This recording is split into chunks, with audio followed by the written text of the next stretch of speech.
शिवा पुराना के 38वें अध्याय में करुणा, सेवा और शिव मार्ग की महानता का प्रेरणादायक वर्णन मिलता है।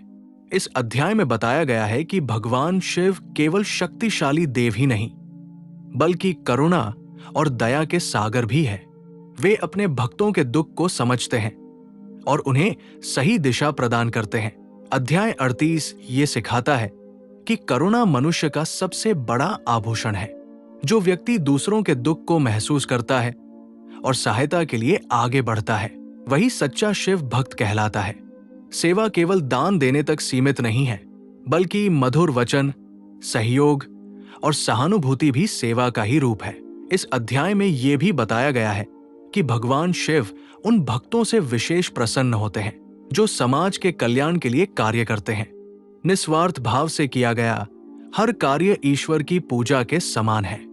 जब व्यक्ति अपने स्वार्थ से ऊपर उठकर दूसरों के हित में सोचता है, तब उसका हृदय शुद्ध होता है। अध्याय 38 ये स्पष्ट करता है कि शिव मार्ग सरलता और सच्चाई का मार्ग है। दिखावा और अहंकार इस मार्ग में बाधा बनते हैं। जो व्यक्ति विनम्रता और प्रेम के साथ जीवन जीता है, वो शिव कृपा का पात्र बनता है।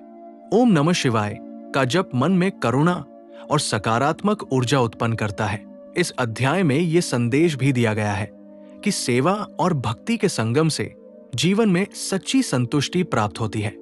जब व्यक्ति केवल अपने लिए नहीं, बल्कि दूसरों के लिए भी जीता है, तब उसे आंतरिक आनंद का अनुभव होता है।